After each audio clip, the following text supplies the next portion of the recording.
peut-être ce serait intéressant de planter le décor par rapport à qu'est-ce qu'une croyance fondée et infondée.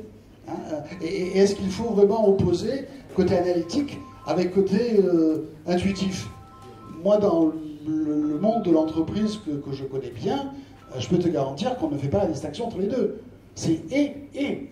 Quand ta chef d'entreprise veut lancer un nouveau produit sur le marché, bah, intuitivement, il se dit, bah, c'est exactement, je suis sûr qu'on va faire du pognon en lançant ce nouveau produit, et intuitivement, il prend cette décision, et puis, pour obtenir des financements du banquier, comme il faut une étude de marché, il va faire l'étude de marché, qui va confirmer ce que son intuition a eu auparavant, en fait. Hein.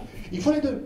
Dans le recrutement, moi qui suis spécialiste du recrutement, j'ai une démarche très analytique par rapport à mes candidats, mais intuitivement, je veux savoir si le candidat que je vais faire embaucher dans une entreprise, on aimera prendre le café avec lui dans l'entreprise, hein, tous les jours. Et là, c'est côté intuitif. Du reste, moi-même, quand je t'ai proposé tout à l'heure d'intervenir dans mon association, le Cercle Complet de Combat CRS, intuitivement, je me suis dit que tu serais un bon intervenant. Mais j'ai aucune preuve scientifique que tu es un bon intervenant. Je ne sais pas si les gens qui t'écoutent, qu'est-ce qu'ils vont retenir, qu'est-ce qu'ils vont comprendre. Je n'ai pas évalué leur niveau de connaissance avant et après. L'intuition est hyper importante. Mais bon, voilà. On en discutera après. Donc, mon cher Serge, qu'est-ce qu'une croyance? Est-ce que ce micro marche? Vas-y. 1, 2. Ah, ça marche. Ça marche. Et l'autre, que tu utilises dans ta main? Marche pas.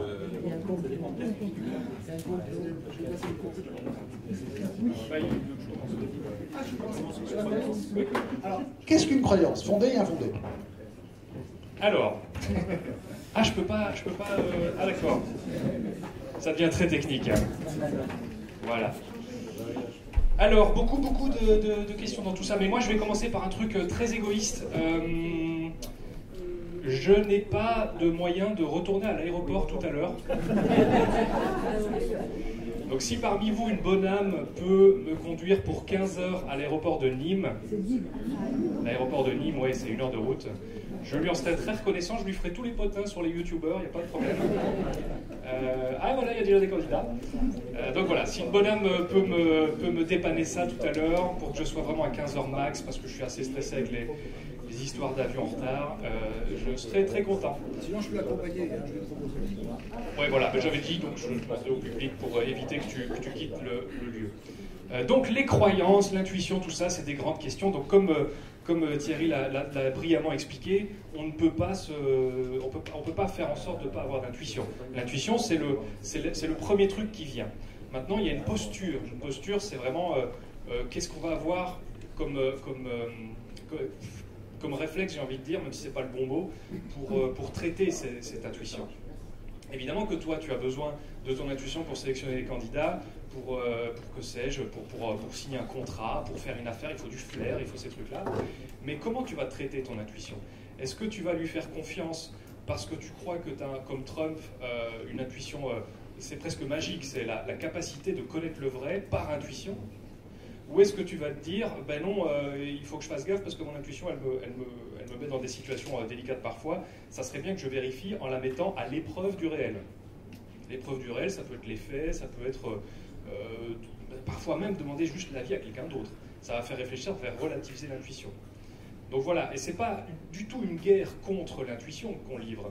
Ce qu'on livre, c'est une espèce de carte en plus sur comment on va traiter l'intuition, quels sont les pièges dans lesquels elle nous entraîne, inévitablement, tous, on est tous logés à la même enseigne par rapport à ça. Moi, je suis un ancien complotiste, hein, je ne sais pas si j'ai pas eu le temps de me présenter, mais je suis un ancien complotiste, c'est pour ça que je suis ici.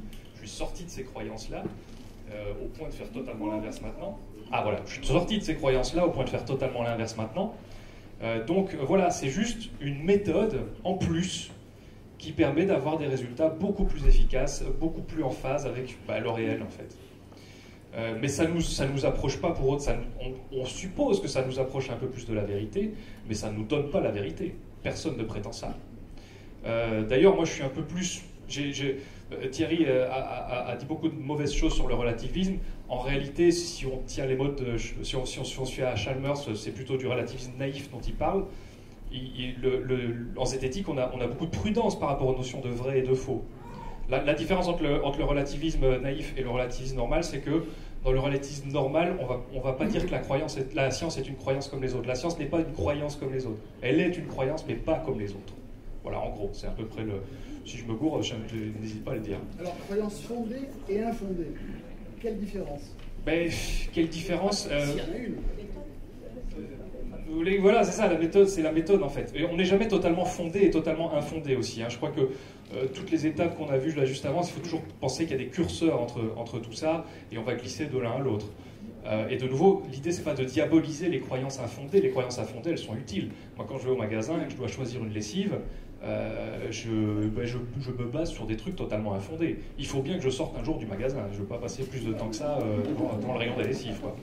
Donc l'idée, c'est pas non plus de diaboliser à tout prix ça, mais parfois le choix est très important. On est dans des situations délicates. Un homme politique, par excellence, est censé faire gaffe à ses croyances infondées, quoi. Donc voilà. Alors, tu voulais savoir la différence entre les deux, c'était ça? Et oui, est-ce que le Père Noël, croire au Père Noël, elle est fondée?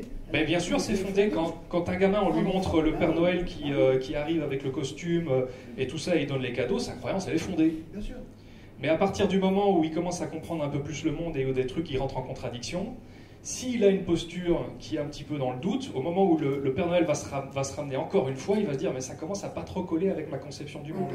Et là, l'idée, c'est de voir s'il a les outils, en tout cas pour un enfant, s'il a des outils pour commencer à mettre en doute. Et c'est à peu près ça notre travail à nous les sceptiques, c'est d'apporter du doute, d'apporter, comme le dit si bien quelqu'un que j'adore qui s'appelle Anthony Magnabosco, des cailloux dans les chaussures des certitudes. Ça, je trouve ça très beau comme image. Un inconfort, un petit inconfort. Le programme électoral d'un homme politique, il nous fait rêver. Moi pas. Enfin, s'il se fait élire, c'est que... Pardon, excuse-moi. Le programme électoral d'un homme politique, bah forcément, il fait rêver au moins un certain nombre de personnes qui les lisent, en fait. Hein. Et donc, il est fondé sur quoi? Cette croyance comme quoi notre sauveur, il va améliorer la France. Elle est fondée sur quoi, cette croyance? Est-ce qu'elle est fondée ou infondée? Il y a des certitudes. Enfin, le gars qui vote, le militant, il est sûr, il a une certitude. Pas forcément. C'est à Paris. Alors peut-être qu'il joue à Paris. Il marche. Ah. Moi, je fais le pari que c'est un... Je te prête mon micro, mais je peux le récupérer comme ça à côté. Je pense que tu poses énormément de questions qui pourraient donner lieu à une journée de réponses, en fait. C'est pour ça qu'on va être obligé, je pense, de passer un petit peu à autre chose ou de répondre très très vite, parce que ce sont des questions vraiment fondamentales et très complexes. Et comment dire, pour moi, pour un politique, c'est pas une croyance, c'est un ensemble de croyances. Alors, il faudrait lister toutes les croyances et comment on les a obtenues ou pas, d'où elles viennent, etc. Moi, je pense qu'il ne faut pas aller jusque-là. Pour ce qui est des croyances fondées ou infondées, on dit aussi justifiées ou non justifiées, ben, il faut voir sur quoi elles reposent. Quand elles reposent sur l'intuition, encore faut-il définir l'intuition.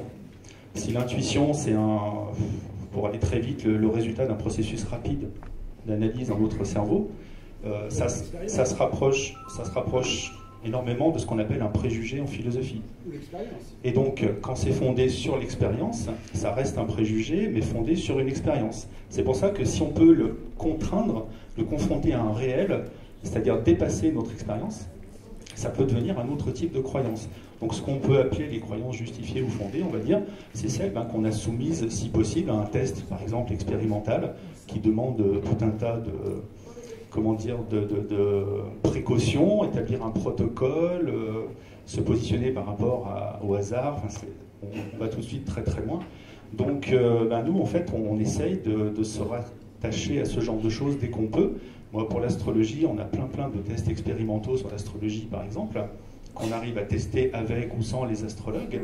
Moi, j'estime que si un astrologue fonde sa croyance en astrologie sur sa pratique personnelle, eh ben, c'est une chose.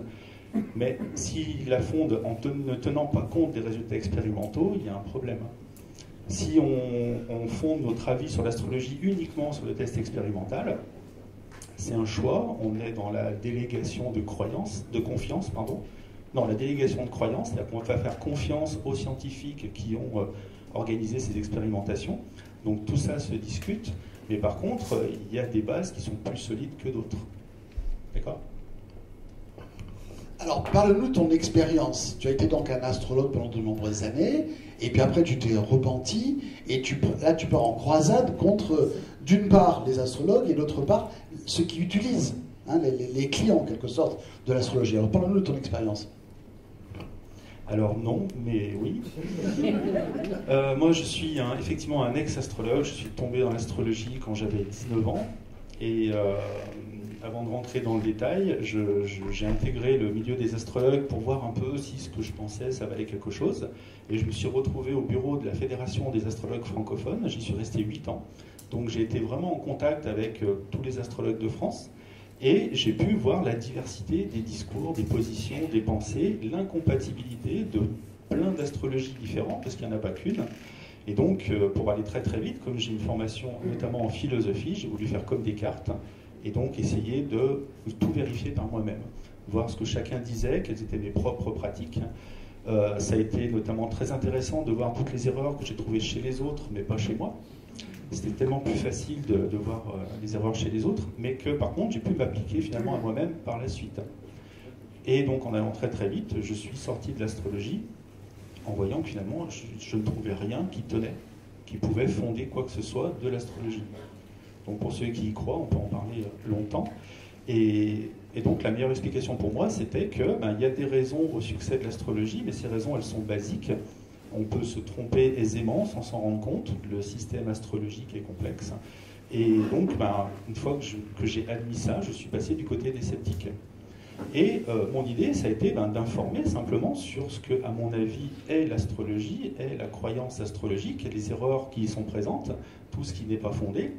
Par contre, je ne suis pas là pour me battre contre les astrologues. C'est pas une croisade, justement, parce que j'ai pas ni la force, ni les moyens, surtout, de le faire. Et puis que je pense que vraiment la plupart des gens sont sincères. Et donc, ce ne sont pas moi, tous ceux que j'ai croisés étaient vraiment persuadés de ce qu'ils faisaient, comme moi je l'étais. Et donc, c'est pour ça que j'essaye de ne pas leur rentrer dedans trop frontalement. En plus, je connais les réactions de réactance qu'a évoqué Thierry tout à l'heure, c'est-à-dire que plus on y va fort, et plus on risque de provoquer au contraire une augmentation de la croyance plutôt qu'une prise de conscience. Donc, j'essaye d'être un peu soft. Mais j'apporte mes compétences au milieu astrologique. Donc après, de quoi veux-tu qu'on parle? Est-ce que tu veux qu'on parle des raisons pour lesquelles je suis tombé dans l'astrologie? Est-ce qu'on peut commencer par là? Oui, surtout pourquoi tu es sorti. D'accord. Thierry parlait de stress tout à l'heure, et c'est terriblement limpide quand on t'écoute, c'est très frustrant des fois. Et en fait, à 19 ans, j'ai vécu, pour aller très vite, mon premier chagrin d'amour. Je me suis vraiment pris un mur et j'étais pas armé intellectuellement et psychologiquement pour faire face à ça. Donc je me suis effondré. Il m'a fallu 2 ans pour m'en remettre. Et en fait, c'est à ce moment-là, donc j'étais en plein stress, c'est le cas de le dire, que je me suis penché, je me suis intéressé à toutes les disciplines ésotériques, l'astrologie, la numérologie, etc. Jusqu'au jour où je suis tombé sur un portrait du Verseau, qui est mon signe astrologique, et qui décrivait plein de choses en moi que je considérais avoir développé depuis plusieurs années, en termes d'introspection notamment, et que je ne disais soit à personne, soit à très peu de monde.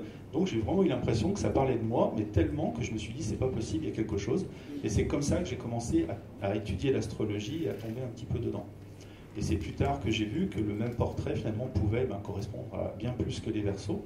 Et ce qu'on appelle l'effet Barnum, ça consiste à être étonné d'une description psychologique finalement assez ordinaire et se dire mince, mais elle est écrite pour moi. Et quand on se dit ça, on a vraiment l'impression d'avoir découvert quelque chose, alors qu'en fait, ça peut être tout à fait banal. Et c'est très surprenant, on se dit mais non, les autres tombent là-dedans, mais pas moi. Mais en fait, c'est beaucoup plus compliqué que ça, et on le teste notamment. En quoi c'est gênant que plusieurs personnes se retrouvent dans un même portrait? L'homme est complexe, il n'est pas uniquement uniforme. Donc ça me semble normal que X personnes se retrouvent dans ton portrait du Verseau. Pour un astrologue, en théorie, non. Si un bélier se retrouve dans le portrait du Verseau, ça pose un problème. Donc l'astrologue va dire oui, mais il y a peut-être l'ascendant en Verseau, il y a peut-être un. Bon, ça c'est des questions, des exceptions, mais si je rentre là-dedans, il y en a pour très très longtemps.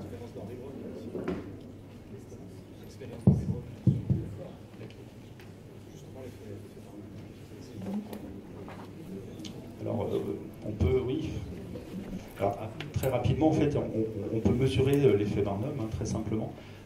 Ça a commencé en 1948 avec un monsieur qui s'appelait Forer, qui est un psychologue, et qui en fait a réuni des phrases d'horoscope de presse en un petit texte qu'il a distribué à ses étudiants en leur demandant de noter, en fait, de donner une note au portrait. Et je ne sais plus s'il leur avait demandé auparavant, il avait dû leur demander leur date de naissance, des renseignements sur eux, etc. Le dernier rêve qu'ils avaient eu, etc. Et en fait, lui avait déjà préparé son texte avant, hein, donc il n'a pas tenu compte des réponses des étudiants, il leur a tous donné le même texte. Et donc il leur a demandé de les noter de 0 à 5. Et en général, quand on refait l'expérience, hein, moi j'ai eu l'occasion de la refaire, on obtient une satisfaction de 4,2 sur 5. Les gens sont très satisfaits du portrait qu'on leur donne, alors qu'en fait c'est le même. Et après, donc, c'est le principe de l'expérience. Quand on est plusieurs, on demande aux gens qu'ils échangent avec les autres leur portrait pour comparer. Et là, ils se rendent compte que tout le monde a le même. Et c'est terrible parce qu'en général, quand on raconte ça, on se dit « Oh, mais ces gens, ils sont bêtes, en fait. » Mais non, on est vraiment... tout le monde peut, entre guillemets, tomber là-dedans. Mais oh, j'ai beaucoup de questions naïves à poser, hein, tu m'en veux pas. Hein. Mais en quoi c'est gênant ? Si je dis, je vais vous présenter 5 intervenants, ils sont très compétents dans leur domaine, ils sont sympathiques, ils sont synthétiques, et vous allez voir, ils vont vous emballer. Mais vous allez tous vous reconnaître dans ce portrait. Tous. Ouais, moi je dirais que ça dépend de l'estime de soi. Il y en a qui vont peut-être se dire non, moi je suis pas très compétent, pas autant que ça, etc. Non, le problème de ce genre de choses, c'est pas tant de se reconnaître dans le signe du Verseau, c'est de faire des choix dans sa vie après parce qu'on est Verseau. Et c'est moi tout le problème, hein, pour moi, de l'astrologie, parce que quand on la teste, en fait, il n'y a rien de vrai. Donc en termes de fiction, ça m'énerve, je vais reprendre plein de choses de ce que tu as dit à chaque fois. Mais je veux dire, pour moi, l'astrologie, effectivement, c'est une fiction qu'on se crée sur soi-même. Moi, des fois, je parle de jeu de rôle aussi. C'est-à-dire qu'au lieu d'être dans un jeu de rôle où vous êtes un magicien ou un guerrier ou je ne sais quoi, eh ben, vous êtes l'intellectuel ou alors le sensible, ou, enfin ça dépend des grandes lignes de l'astrologie en fait. Et donc le problème, bah, c'est que quand on se raconte des histoires comme celle-là, effectivement, tant que ça reste dans la vie privée, déjà, à la rigueur, c'est chacun son problème. Mais le problème, c'est que souvent, on applique ces catégories aux gens qui sont autour de nous. Et on peut les conseiller, même leur dire d'aller vers l'astrologie, alors que ben, pour moi, il n'y a vraiment rien de fondé. Et après, finalement, on construit sa vie sur de l'arbitraire. Donc, je peux te parler des heures de ça, hein, mais... Elisabeth Tessier m'a confié qu'elle conseillait un petit peu Mitterrand, et elle me disait que Mitterrand l'appelait dans certains cas pour savoir quand annoncer une mesure qu'il avait décidée. Et elle lui disait plutôt ce jour-là que celui-là. En quoi c'est gênant ? De toute façon, il avait pris sa décision, Mitterrand. Il allait en parler, qu'il en parle le lundi ou le mercredi. En quoi ça te gêne ? Il ne faut pas mirifier, je pense, l'astrologie ou certaines pratiques un petit peu ésotériques. Mais elles ne remplacent pas les autres. Elles se mettent à côté. En quoi c'est gênant ? Mais encore une fois, tu prends des exemples simples, des exemples qui ne sont pas gênants. Mais parce qu'il n'y a pas que cela, c'est les autres qui sont gênants. Je veux dire que Mitterrand choisisse une date par rapport à Elisabeth Tessier, c'est pas grave. Si par contre il décide d'attaquer un pays plutôt qu'un autre à cause de ce que lui dit Elisabeth Tessier, c'est grave. Et c'est plutôt ce genre de choses. Donc en fait, il y a plein de raisons entre guillemets cachées, celles qu'on n'évoque pas, enfin celles que les astrologues n'évoquent pas, bah, qui posent un gros problème. Quand en entreprise, on ne va pas te recruter parce que non, t'es bélier, il y a déjà des béliers, et puis ça risque de mal se passer entre eux, bah, c'est juste dramatique pour moi. C'est pas normal, tu fais 5 ou 7 ans d'études, et puis on va te dire, enfin au pire on va même pas te le dire, mais c'est parce que t'es bélier en fait finalement que t'es pas pris. Bah, c'est des choses qui pour moi sont scandaleuses. Bien sûr, je dénonce moi aussi, tu t'imagines en fait. Hein. Mais souvent c'est une fausse barbe. Souvent ça se rajoute à autre chose. La décision de ne pas prendre tel candidat, elle avait été prise auparavant. Et ça rajoute autre chose en fait. Joséphine veut réagir. Merci. Oui, donc juste pour, c'est pas pour parler de moi, mais pour rectifier un tout petit peu, je suis absolument pas avocate. Je dirige France Victimes 34, c'est l'association départementale d'aide aux victimes d'infractions pénales depuis 4 ans. Et ça s'appelle France Victimes 34, qui fait partie de la Fédération nationale France Victimes, l'ancienne INAVEM, la DIAB, ça s'appelait dans le 34. À côté, dans ma vie de bénévole, je suis présidente de l'antenne locale Lozère, Gare, Hérault de l'association qui s'occupe d'aider les victimes d'emprise sectaire et leurs familles, et ce depuis plusieurs années maintenant. Et à ce titre, je suis depuis 4 ans devenue la présidente de l'Union nationale qui regroupe toutes ces associations, et c'est l'association qui s'appelle l'UNADFI. Et je fais partie du conseil d'orientation de la Mivilude, qui a pour objet de travailler sur l'amélioration du parcours des victimes de sortie de secte et sur la loi Picard et des choses comme ça. Alors, moi, ce qui me fait réagir, c'est plus clair. Donc, avocate, c'était il y a longtemps, on oublie. Donc, je suis surtout juriste, en fait. Mais, d'ailleurs, je voulais remercier, j'en profite pour remercier les organisateurs d'avoir pensé à moi et avoir accepté que j'impose mon mari. Je ne parle plus seule en public. Non, je plaisante. Je suis totalement sous emprise. Non, ce que je voulais dire, en fait, c'est que croire ou pas croire en telle ou telle chose, c'est pas ça la difficulté. La difficulté, c'est quand à un moment donné on bascule et qu'on se met en rupture par rapport à la société, par rapport à son entourage, par rapport à son entreprise, ses employeurs, ses salariés, quand on commence à s'isoler, quand on commence à faire de cette croyance la seule ligne directrice, et qu'on commence à s'isoler et c'est d'ailleurs tout le processus qu'on a vu pendant les confinements où le complotisme a explosé. Nous, UNADFI, on a reçu beaucoup plus de sollicitations de la part de victimes, de proches, qui disaient: mon mari est scotché sur l'ordinateur, il commence à raconter des discours complotistes, j'en reviens pas, c'est quelqu'un de bien éduqué, c'est quelqu'un qui a fait des études, normalement il devrait pas... C'est ça la difficulté. Donc croire que, justement ce que disait Serge, croire que Mitterrand va prendre une décision pour le lundi au lieu du mardi, on s'en fout. Mais ce qui est gênant, c'est quand justement ça prend une telle ampleur que la personne est totalement sous emprise et va faire n'importe quoi et va mettre en danger sa vie à lui et celle des autres. Bien sûr, je suis en phase avec toi, hein, mais c'est pour ça que je voulais démarrer par la définition de la croyance. Moi, je connais des chefs d'entreprise qui croient à la rentabilité de leurs produits et de leur entreprise. Je connais d'autres chefs d'entreprise qui croient au côté humain, à la relation humaine qu'ils doivent avoir au bien-être de leurs salariés. Et je connais d'autres chefs d'entreprise qui croient qu'il faut qu'il y ait la rentabilité et il faut qu'il y ait de bonnes relations humaines. Est-ce que c'est à ce... Alors vous allez me dire, mais c'est pas le même niveau. Je sais bien que c'est pas le même niveau, mais c'est pour ça que j'en parle, parce que il faut pas confondre tout. Et j'ai peur que le côté croyance infondée, je vais te passer la parole peut-être. Le côté infondé, ça me semble restrictif par rapport à toutes nos relations que nous avons avec les autres. Moi, je suis très sceptique par rapport aux sceptiques. C'est normal, tu m'approuves, j'espère. Oui, mais les sceptiques aussi. Mais les sceptiques aussi sont sceptiques par rapport aux sceptiques, et c'est même la mission qu'on se donne, entre autres. Bon, on va vite le faire sur la croyance, parce que sinon on va avoir du mal. Je vais plutôt rentrer dans ce qu'on en dit dans la philo des sciences et ces trucs-là. Comme l'a esquissé Thierry, en fait, nous, on a des sens, on en a tout plein, on n'en a pas juste 5, hein, on en a tout plein, et on ne peut percevoir le réel que par rapport à ces sens. Autrement dit, on peut partir de l'idée que absolument tout, pour un humain, est croyance. Mais à l'intérieur de cet ensemble des croyances, il y a des pratiques qui s'avèrent plus efficaces que d'autres pour produire des résultats prévisibles. Ok ? C'est ça, le but, c'est qu'on arrive à se dire ben, ça va se passer comme ça, et effectivement ça se passe comme ça. À force dans l'histoire de voir qu'on arrivait à valider les choses parfois mieux que d'autres, on s'est rendu compte qu'il y avait des méthodes plus efficaces que d'autres. Et à un moment donné, on a décidé de décerner un titre, un prix à l'ensemble des méthodes qui étaient les plus efficaces pour définir le réel, on a appelé ça la méthode scientifique.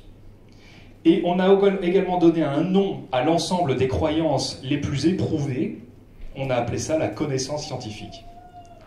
Donc oui, la Terre est ronde, c'est une croyance, je le crois, comme disait Thierry, parce que d'autres me l'ont dit. Je ne le sais, mais à un moment donné, dans le langage courant, on s'est mis à dire, en fait, je le sais. Donc c'est un savoir, ça n'est pas en opposition à la croyance. Le savoir, c'est à l'intérieur de la croyance. Donc débattre de croyance versus scepticisme, ça n'a absolument aucun sens sur le plan philosophique. C'est stérile en fait, ça ne mènera nulle part. Par contre, il y a une opposition à l'intérieur des croyances entre celles qui sont les plus éprouvées et celles qui le sont le moins. Celles qui reposent sur l'intuition et celles qui reposent sur l'expérimentation, ou même sur tout un tas de trucs, sur la connaissance des autres, qui eux-mêmes ont expérimenté, etc., etc. Rien n'est infaillible, mais il y a des résultats qui sont plus fiables que d'autres. Est-ce que ça répond à ta question ? Voilà, magnifique. Parle-nous de ton expérience. Mais peut-être que non, ok. Alors mon expérience, oui. Ta chaîne, tu expliques un grand nombre de choses. Tu es pédagogue. Oui, il paraît que je suis pédagogue sur ma chaîne, effectivement. Et je te remercie, ça fait toujours plaisir. Alors ma particularité, comme je l'ai dit, c'est que j'étais complotiste. Et donc à ce titre, j'ai vite remarqué que dans le petit milieu, on n'est pas nombreux en fait. Hein. Il y a Serge, il y a aussi le débunker des étoiles qui était très pro en septembre. On n'est pas nombreux en fait à venir de l'autre côté du miroir. Et donc je pense qu'on a une façon enfin, on sait comment c'est de l'autre côté. Donc forcément, on a un traitement du sujet qui est assez particulier. Moi, j'essaye, c'est mon vœu pieux, je ne pense pas y arriver vraiment, mais j'essaye de produire des contenus qui, s'ils avaient été sur mon chemin dans ma période complotiste, m'auraient fait réfléchir, m'auraient au moins fait douter, m'auraient fait sortir de la certitude, je vais plutôt dire. Parce que le danger, c'est vraiment la certitude, parce que la certitude, quand on est quelqu'un d'honnête, on se met à l'assumer pleinement, et ça donne quoi ? Ça donne des mecs qui se font sauter avec des bombes. Quelqu'un qui se fait sauter avec une bombe, c'est pas un con, c'est quelqu'un qui va au bout de sa conviction, c'est quelqu'un qui assume totalement ce qu'il croit et qui va plus loin que les autres, qui va au fond du truc. Et moi, ça me terrifie parce que j'ai eu ce genre de pensée. Et donc voilà, donc je me suis un petit peu égaré en chemin. Lanceur d'alerte. Lanceur d'alerte, moi non. Non plus. Décidément. Non, c'est un petit peu difficile. Donc moi, ce que je raconte en fait sur ma chaîne, c'est ma découverte en fait des outils sceptiques. C'est très drôle parce qu'au début de ma chaîne, d'ailleurs, il y a des vidéos où on sent que j'étais encore très sensible. J'aimais pas trop qu'on critique l'ufologie parce que voilà, c'était un truc. Je me disais, mais c'est quand même sérieux l'ufologie quand même. Il y a des organismes qui s'en occupent. Il y a des dossiers qui sont impossibles à élucider, etc. Et donc, progressivement, j'ai lâché mes convictions au fur et à mesure de mes vidéos, au fur et à mesure de ma rencontre avec la communauté. L'aspect social est terriblement important. Ça, on n'insiste jamais assez là-dessus. Mais moi, ce qui m'a permis de vraiment faire le basculement, c'est quand je me suis rendu compte qu'il y avait une communauté qui m'accueillait. C'est vraiment ce que j'identifie comme le point de non-retour. Et les sociologues savent que ça fait partie... du truc. Quand il y a eu ce grand mouvement de complotisme ici pendant la pandémie, les gens se sont mis à discuter entre eux sur des forums, sur des réseaux, sur des machins, ils ont trouvé une famille. Et ils avaient un combat commun. Et c'est exactement ce qu'on a aussi en zététique. On a une famille, on a un combat commun. C'est ce qu'ont les Gilets jaunes, c'est ce qu'ont absolument tous les groupes qui sont très militants. Et ici, l'enjeu, en plus, est monumental. L'enjeu, c'est la santé publique, c'est la vie des gens. Alors, on est épris de justice et d'héroïsme, tant dans le camp des sceptiques que dans le camp des antivax. On est mu par la même émotion, la même volonté de bien faire. Donc voilà, c'est très complexe, toutes ces questions-là. Et donc, voilà, donc chemin faisant, j'ai fini par avoir une chaîne qui a sa petite place dans le centre et la périphérie, on va dire, du milieu du YouTube zététique. Et voilà. Alors je peux te raconter comment j'ai switché, si tu veux. Mais à ma connaissance, je n'ai jamais rencontré, parce que j'ai parlé avec beaucoup de gens qui ont switché aussi, je n'ai jamais rencontré quelqu'un qui m'a dit moi, un jour, je me suis posé, j'ai révisé je me suis dit, tiens, je vais expérimenter mes croyances au cas où elles seraient fausses. Et j'ai switché parce que je me suis rendu compte que non. Ce qui s'en rapproche le plus, c'est Serge, mais Serge partait dans l'optique de valider l'astrologie. Il partait pas dans l'optique de la questionner. Moi, j'ai eu beaucoup de chance parce que en fait, j'étais très croyant en plein de trucs. J'étais très versé dans le New Age, le magnétisme, les ovnis, la religion aussi. J'ai lu la Bible intégralement, j'ai lu le Coran, j'ai lu tous ces trucs-là. J'ai vraiment voulu résoudre ces questions, mais toujours dans le sens du croyant, avec cette méthode mauvaise qui m'a été instillée dans ma jeunesse, qui était cette petite phrase toute simple. Si je veux savoir si une chose est vraie, peut-être que je dois commencer par y croire. Et voilà comment des tout petits principes enseignés dans l'enfance font prendre un chemin, mais diamétralement opposé à ce que j'aurais pu être rationnel, j'aurais pu être scientifique, j'aurais pu être tout ça beaucoup plus tôt. Enfin voilà. Et donc, j'étais en train de réaliser un film, parce que je réalise aussi des films, et je faisais des choix avec les tarots. Voilà. Je dirigeais une équipe de 50 personnes. Il y avait des problèmes de détournement de fonds de la part du producteur, et pour régler les problèmes, je tirais les cartes. Je nous ai évidemment mené droit dans le mur. Les cartes, évidemment, me disaient un jour oui, un jour non, et elles étaient tellement contradictoires que pour rétablir de la logique, c'était en fait, elles me disent ce que j'ai besoin d'entendre pour agir. Et donc en fait, pile je gagne, face tu perds, les cartes avaient toujours raison. Et le tournage se crache complètement, voilà, en plein milieu. Et pile à ce moment-là, un des comédiens, qui était également mon cousin, avec qui je tournais beaucoup de trucs, décède. Et il décède dans des circonstances très étranges, avec tout un tas de signes, tout un tas de coïncidences autour de ce décès, mais tellement contradictoires que j'ai eu un effet de nausée, en fait. Je n'en pouvais plus de tout ça. Et je me suis dit cette phrase, à ce moment-là, je me rappelle très bien, je me suis dit, j'en ai marre, que ces choses soient réelles ou pas, qu'elles existent ou qu'elles n'existent pas, je ne veux plus rien avoir à faire avec ça. Ça me fait trop souffrir, ça me rend dingue. Et sans le savoir, en fait, j'ai pratiqué pour la première fois ce qu'on appelle en zététique la suspension de jugement. C'est-à-dire que j'ai mis de côté mes convictions pour un petit peu redécouvrir les choses sans mes a priori. Et chemin faisant, quelques mois plus tard, un ami m'a dit « Tiens, regarde cette chaîne très intéressante, c'est un chasseur de fantômes. Il s'attache des caméras sur lui. » Alors, j'ai toujours un immense respect pour lui parce qu'il a une paire de boules comme ça. Il s'attache des caméras sur lui, il va tout seul dans des lieux hantés. J'ai beau être rationnel, je fais pas ça. Non, c'est non. Le mec se met dans des situations mais épouvantables, il appelle les esprits, il y a des bruits partout, il se met des flips absolument dingues.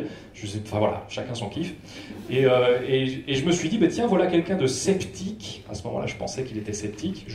Bon, dans la définition, il est sceptique parce qu'il questionne la chose. Il va avec des outils, trucs électromagnétiques, des enregistreurs ceci, des enregistreurs cela. Et il cherche à avoir des preuves de la présence des esprits. Je me suis dit, si quelqu'un peut trouver une preuve de l'existence des esprits, ben c'est ce gars-là. Donc quelque part, je me disais, si je peux avoir des nouvelles de mon cousin décédé, c'est lui qui va me les donner. Et un beau jour, qu'est-ce qui se passe? Il filme un authentique phénomène de télékinésie. Une table, une boîte à outils posée sur cette table depuis plus d'1 heure dans le bas de la tour d'un château. La caméra est fixée dessus, lui il est 2 étages au-dessus. À un moment donné, la boîte à outils fait spaf et elle tombe. Alors là, moi je vois ça, je fais waouh, ça y est, on le tient, ça y est, on a la preuve. Le mec l'a fait, il a la preuve, mais j'avais encore le petit goût amer du brûlage de doigts que je m'étais fait sur mon tournage et avec mon cousin décédé. Et je me suis dit, voilà, je vais vérifier. J'ai des petites compétences en audiovisuel, la moindre des choses, c'est quand même de télécharger le film et de regarder à tout hasard, si je détecte pas quelque chose. Et je prends toutes les séquences de ce plan fixe sur cette boîte à outils, je les fais défiler très rapidement les uns derrière les autres, je prends une image à des heures d'intervalle, et qu'est-ce que j'observe? Une variation de la luminosité, mais uniquement dans un carré bien net, pile à l'endroit de la caisse à outils. Autrement dit, il y a eu une manipulation vidéo pile à l'endroit de la caisse à outils qui fait un beau carré bien net, hein, bien parallèle avec les bords, donc il s'agit bien d'une intervention au niveau du programme ou à minima au niveau du matériel. Et je suis très prudent. Je n'accuse pas le gars. Je me dis, je vais faire une vidéo, parce que, bon, évidemment, tout ça a été très YouTube, machin. Et je fais une vidéo, mais je suis prudent. Je n'accuse pas le gars. Je lui dis, certes, il y a les mystères des fantômes, Mais maintenant, il y a le mystère aussi du carré. Et il faut aussi expliquer ce carré. Et c'est cette intervention-là qui a été repérée par une petite chaîne qui démarrait à l'époque, qui s'appelle La Tronchambier, je ne sais pas si vous connaissez, et qui a été partagée avec un mot très gentil de la part de Thomas, qui depuis est devenu un ami, qui disait « Voilà un très bel exemple de zététique ». Et je me suis dit « Mais c'est qui ces gens ? D'où ils sortent? Pourquoi ils me ramènent plein d'abonnés? Ils sont très gentils. » Et c'est cet accueil qui a été un switch. C'est là que je me suis dit « Ok, j'ai quelque chose à apporter. Mon expérience m'offre une grille de lecture différente de celle des autres. J'ai réussi en plus à aller plus loin que la simple accusation de tiens, je te prouve que tu as fait un trucage, ben on va se lancer là-dedans. Et après, je suis passé, alors pour ceux qui connaissent mon historique, ben je me suis attaqué à la révélation des pyramides après, puis les nouveaux mystères sur la Lune, et blablabla, et puis chemin faisant, voilà, ça a fait la chaîne. Mais donc voilà, cette déconversion, c'est un coup de bol en fait. C'est un concours de circonstances. Et à ma connaissance, c'est ce qui s'est passé pour la plupart des déconvertis. Il y a eu une situation qui a fait qu'ils ont eu la chance de réaliser qu'il y avait une autre méthode, une méthode plus efficace pour répondre aux questions qu'ils se posaient. Parce que je me pose toujours les mêmes questions que quand j'étais complotiste. Je veux toujours émerveiller les gens avec les limites de la connaissance, avec ce qui se rapproche le plus du réel, avec ce qu'on sait le moins. C'est toujours les mêmes motivations. J'ai juste changé de méthode. Voilà. Serge, c'est pareil. La démarche.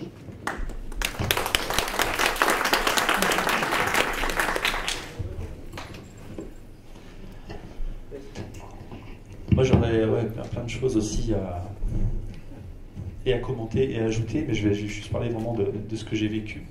Et c'est vrai que quand j'ai rencontré des astrologues, donc vraiment j'y suis allé parce que ma pratique de l'astrologie me montrait que l'astrologie c'était vrai, que ça marchait, qu'on pouvait mieux se comprendre avec, qu'on pouvait aider les autres à prendre des décisions, etc. Donc j'ai rencontré des astrologues, et puis je me suis fait des amis et tout ça, on a partagé des choses. J'étais vraiment dans la croyance, mais un peu plus que ça. C'est-à-dire que moi, réellement, j'avais des pratiques un petit peu de méditation. J'avais des fois le sentiment d'être en communion avec l'univers. Je ressentais des choses très très fortes. Et donc, je faisais vraiment confiance, souvent, à mes intuitions. Et des intuitions vraiment qui mobilisent des énergies, c'est incroyable. On peut soulever des montagnes avec ça, comme tu le disais. Et donc, je rencontre les astrologues, et comme je l'ai esquissé tout à l'heure, je commence à discuter de l'astrologie avec eux. Et je me rends compte que, il y a presque, c'est quelque chose qu'on dit même dans le milieu astrologie, il y a presque autant d'astrologues ou d'astrologie que d'astrologues. Parce que chacun a son expérience personnelle, donc il va faire des modifications, il va essayer d'inventer de nouvelles pratiques. Et puis finalement, quand on discute avec tout le monde, on se rend compte que finalement, qu'est-ce que c'est que l'astrologie si les gens ne sont pas d'accord entre eux? Et moi, derrière mes doutes, je suis de toute façon toujours porté par ma pratique, parce que ma pratique, elle marche. Je suis convaincu. Quand je regarde où sont les planètes au moment de tel événement, quand je regarde mon thème de naissance et que je me pose des questions sur moi-même par rapport à ce qu'en dit l'astrologie, ça me questionne, ça me permet même de nouveaux questionnements. Quand je consulte avec des gens, alors moi j'ai jamais gagné d'argent avec l'astrologie, j'ai gagné 50 € dans ma vie, mais sinon c'est toujours des consultations gratuites que j'ai faites. Et en fait, en rentrant au contact des astrologues, j'ai très vite eu des doutes sur la pratique, parce que quand on est dans le milieu astrologique, on commence à voir des astrologues qui débattent, qui s'engueulent. Et comme j'avais une formation en philo, quand je voyais les arguments qui étaient employés, c'est assez terrible. Comment est-ce qu'en astrologie, si quelqu'un vient en vous disant « moi, d'après mon astrologie, je peux dire que… » parce que regarde, il y a telle position de Mars à tel endroit, et l'autre qui a une autre astrologie lui dit « non, non, mais moi j'ai mieux que toi, parce que moi, avec Uranus qui est là, ça rend mieux compte de la situation. » Et quand on regarde ça de l'extérieur, on se dit « d'accord, mais comment on choisit, nous ?» Et en fait, dans les débats entre astrologues, il n'y a pas de moyen de se départager autrement qu'en essayant d'illustrer, de décrire, de raconter les choses mieux que l'autre. Et là, j'ai commencé à me dire, mais il y a des problèmes, il faut vraiment voir sur quoi on peut fonder quelque chose qui serait commun à l'ensemble de la communauté. Et c'est comme ça que j'ai commencé un peu à questionner. Et puis, en voyant les pratiques, j'ai été amené à constater des choses qui étaient assez extraordinaires. Par exemple, un jour, j'ai une amie qui rédigeait une petite notice sur la vie de Galilée, l'astronome Galilée, au XVIIe siècle, pour un éditeur, et qui nous demande, on était un petit groupe, ce qu'on en pense. Et donc, les astrologues aiment bien ça. C'est-à-dire qu'ils prennent la date de naissance d'un personnage célèbre, dont on connaît la biographie, donc ils ont plein d'informations, et ils essayent de voir si avec l'astrologie on peut confirmer les informations qu'on a. Et puis en plus, on peut toujours rajouter que oui, mais comme il y a Mars en sextile à Jupiter, peut-être que Galilée aussi, et puis bon, on ne saura jamais, parce qu'on ne peut pas vérifier, donc ça stimule l'imagination. Et puis donc, ce que les astrologues adorent faire, c'est prendre les grands événements de ces personnages célèbres, qui sont très bien décrits dans des bouquins et tout ça, et on regarde où étaient les astres à ce moment-là. Et donc, elle nous dit, regardez, à tel moment, il avait vécu telle chose, là, il y a eu son procès, il y avait, je ne sais plus, Neptune à tel endroit, par rapport à son thème, et vraiment, ça correspondait bien. Et à un moment, il y en a un d'entre nous qui lui dit, mais t'es sûr de la date de naissance de Galilée? Et là, moi j'imagine sa tête, donc elle va vérifier, puis elle réécrit, elle répond au mail un moment après en disant, mince, je me suis trompé, je crois, d'1 an et demi. C'était pas la bonne date. Et donc, forcément, tout de suite, elle va comparer les 2 cartes de naissance pour voir si ce qu'elle avait utilisé, c'était présent dans l'autre thème de naissance. Et les configurations n'y étaient pas. Il y en avait peut-être une qui y était, mais toutes les autres n'y étaient pas. Et donc, gros malaise, en fait. Et là, moi, j'avoue que ça fait partie de plusieurs déclics que j'ai eus, me dire, mais donc, l'astrologie, ça peut marcher même si on se trompe de date. Alors qu'à côté, les astrologues vous disent des fois, mais non, mais 3 minutes d'écart, de précision dans l'heure de naissance, ça change tout. Voilà, on prend 1 an et demi et tout va bien, quoi.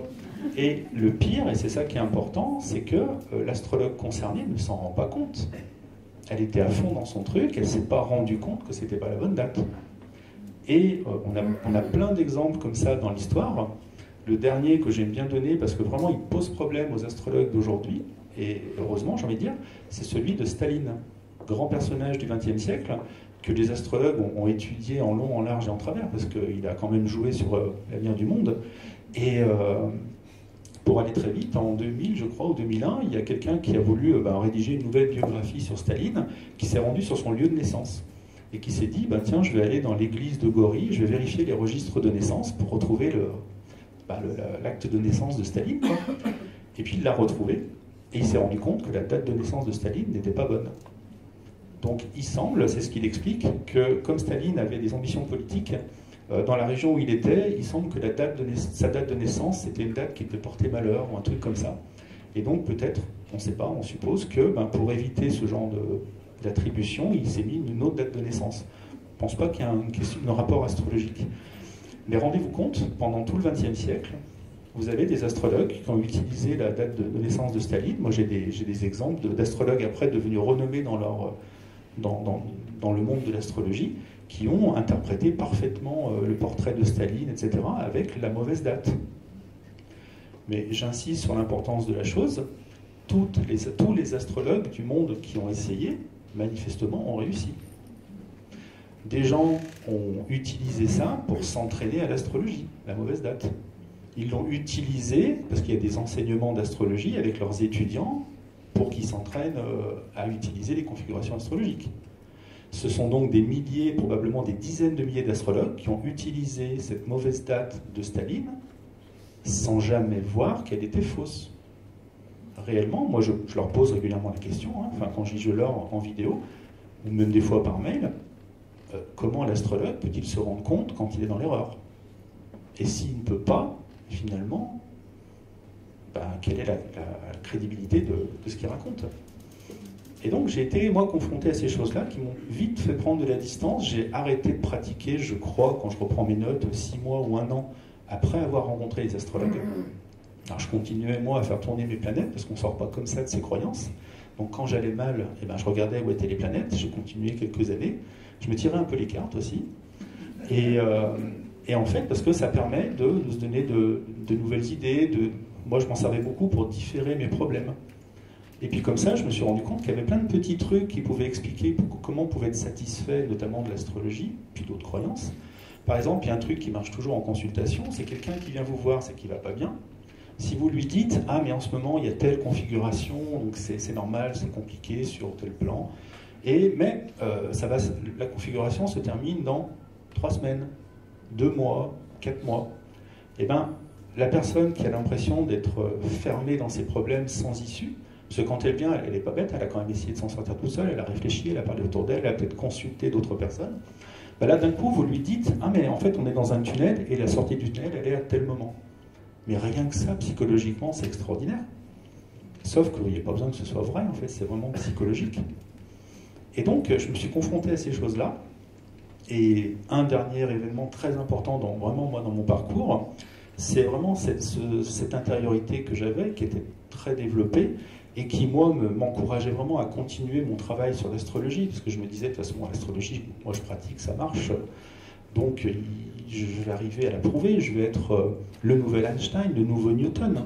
En termes de mégalomanie, c'est top. Moi, j'étais porté par des énergies incroyables. Et puis, un jour, je me rappelle, donc c'était assez tard dans mon parcours, autour de 2010, je crois. Donc là, j'avais commencé à m'éloigner même des astrologues eux-mêmes, mais je continuais à me dire, je vais trouver ce qu'eux n'ont pas trouvé. Sauf que je faisais la même chose que bien d'autres avant moi. Il y en a plein qui ont essayé de faire la même chose.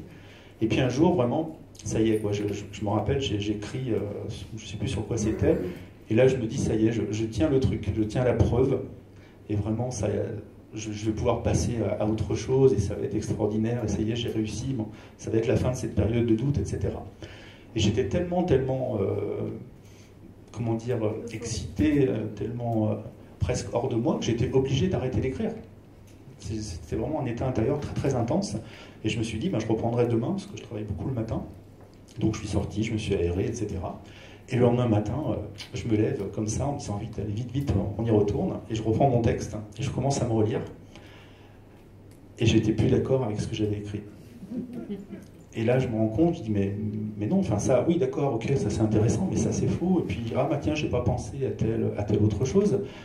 Et finalement, ce texte où vraiment, là, j'adhérais à 100% des choses, je me suis rendu compte que, non, enfin, sur le moment, peut-être.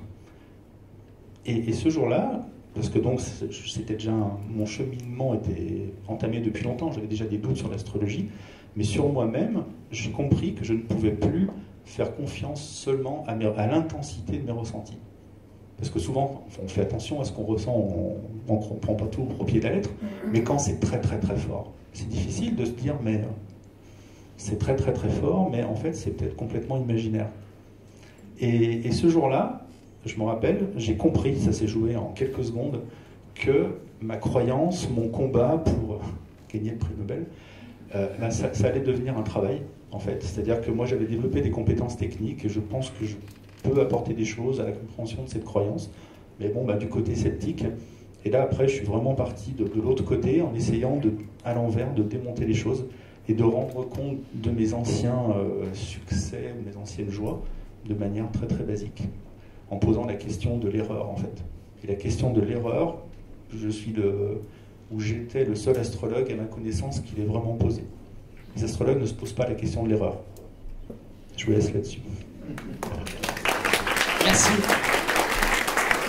Donc là, on a deux bons témoignages de deux personnes qui, individuellement, ont trouvé la manière de sortir de leur croyance. Donc là, ça serait intéressant maintenant, avant de passer la parole à la salle, de voir de quelle manière, collectivement, on peut les aider, ceux qui n'arrivent pas à s'en sortir tout seuls. Merci. Merci beaucoup pour vos témoignages. Je suis toujours très affectée par ce que j'entends. Et souvent, les personnes comme vous nous faites sourire avec vos anecdotes, parce que vous avez aujourd'hui le recul. Mais c'est pas drôle du tout, en fait. Et quand vous dites « je fais un film avec les cartes du tarot », nous, ça nous fait sourire parce qu'on est en décalage total avec ça. Mais derrière, il y a vraiment, vraiment un processus qui est mis en place. Et si on vous disait tout à l'heure, comme Thierry Ripoll le disait, on va prendre ces phrases, je vais vous les présenter, on les a sorties de la bouche de tel gourou, on va tous rigoler et dire mais n'importe quoi, je ne vais pas croire ce qu'on me dit, mais c'est pas aussi simple en fait. Ce sont des choses qui se mettent en place petit à petit. Et si demain on vous dit on va aller sauter par le quorum tous ensemble parce qu'on croit qu'il faut aller sur Vénus, on va jamais le faire. Mais c'est ce qui est derrière qui fait qu'un jour une personne va sauter.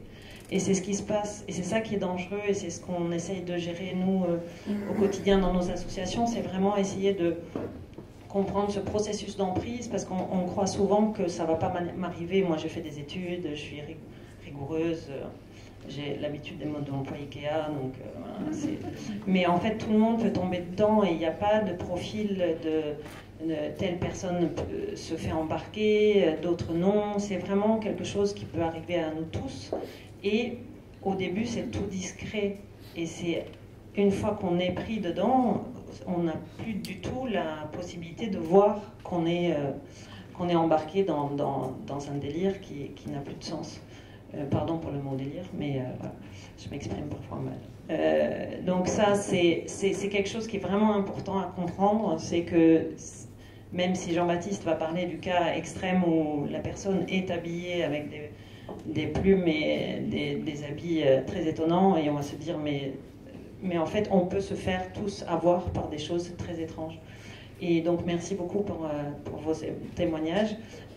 Sur ce qui est des croyances, c'est très compliqué, et moi ce que j'ai pu voir au niveau des victimes, c'est que c'est vraiment petit à petit, c'est ce que vous dites, c'est des petites prises de conscience. Parfois ça peut être quelqu'un de l'extérieur.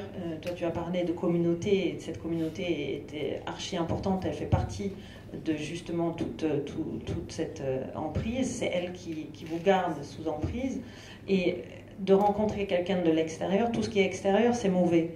Donc si vous rencontrez quelqu'un de l'extérieur qui commence à vous ouvrir les yeux, vous avez tendance à ne pas y croire, mais moi on m'a déjà rapporté des personnes qui ont réussi à commencer à sortir de l'emprise, de ce groupement, par une rencontre amoureuse par exemple. On revient à des choses très, je ne sais pas le définir, mais très naturelles et ancrées au fond de nous, ou une maman qui, on lui demande de faire des choses avec son enfant dans le groupement sectaire, par exemple, et là elle va dire non, c'est mon fils, vous ne touchez pas à mon fils. Et là il va y avoir une espèce de prise de conscience, mais c'est vraiment un processus là aussi qui prend énormément de temps, et il faut comprendre que les personnes qui sont rentrées dans ces croyances et qui sont dans cet état, ils ont coupé avec tout ce qu'ils connaissaient avant.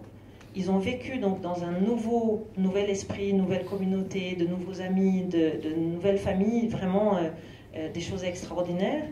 Et ensuite, on va leur demander de recouper derrière et de ressortir. Donc, c'est-à-dire que si demain vous rencontrez une personne qui est sous emprise ou qui est partie dans un embrigadement pareil, la chose à ne pas faire, c'est de dire bon allez, viens, rentre à la maison, maintenant ça suffit, tes croyances c'est n'importe quoi, etc. Ça renforce, c'est ce que disait Thierry Ripoll tout à l'heure, ça renforce vraiment l'idée non, mais justement c'est n'importe quoi, moi je reste ici, j'ai toute ma famille, j'ai mes amis, j'ai tous mes collègues, etc. Donc c'est autant le processus d'entrée est très long et complexe, autant le processus de sortie est également complexe et très très long. Et les personnes qui ont vécu, et c'est pour ça que je suis toujours très touchée avec des témoignages comme les vôtres, parce que tout s'effondre beaucoup de fois pour vous en fait. Et quand vous avez pris le courage et vous êtes sorti, il y a tout à reconstruire. Et c'est ça qui est compliqué. Et c'est un réel problème, et on le voit pendant les confinements, toutes ces personnes qui ont été embarquées par des théories de crues. Je vais faire une belle transition vers l'avocat. Non, mais il y a vraiment beaucoup de personnes qui se sont fait embarquer, ne serait-ce que devant les écrans. Et il y a une explosion d'adhésion aux théories complotistes, aux antivax, etc., parce que justement le discours est très flatteur, il y a tout un processus d'emprise qui se met en place, et après, pour sortir de là, voilà, c'est très très compliqué. Et donc...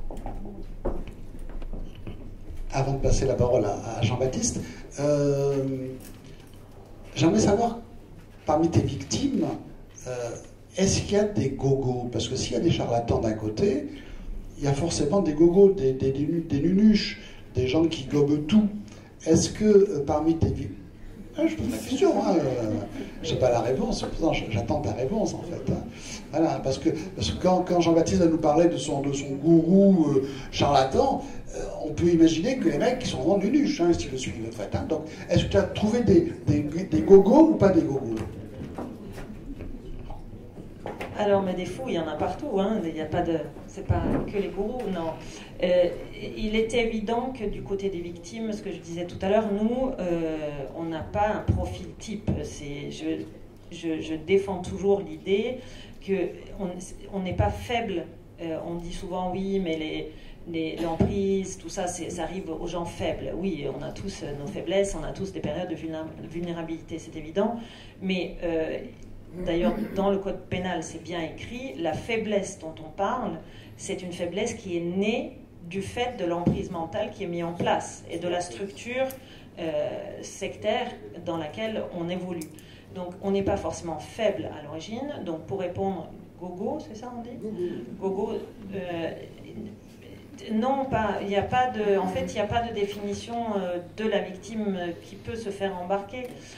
Évidemment, par contre, et ce qu'on voit souvent, c'est que la victime qui arrive à sortir, et ça c'est quelque chose que j'essaie de mettre en place avec ma casquette France Victime, une aide-fille, c'est l'accompagnement de ces victimes-là, parce qu'une victime qui a été embrigadée, des fois, quand vous l'écoutez, elle est dans un délire, elle a besoin d'un psychiatre. Or, ce qu'elle dit tout simplement, ce sont des choses incohérentes peut-être pour vous, parce que vous n'avez pas l'habitude, mais c'est incohérent parce que tout son système de réflexion a été foutu en l'air. Donc, c'est pas que ces gens-là sont fous ou incohérents, mais il y a des personnes qui ne savent pas se servir d'une carte bleue, qui ne savent pas payer les impôts, qui savent...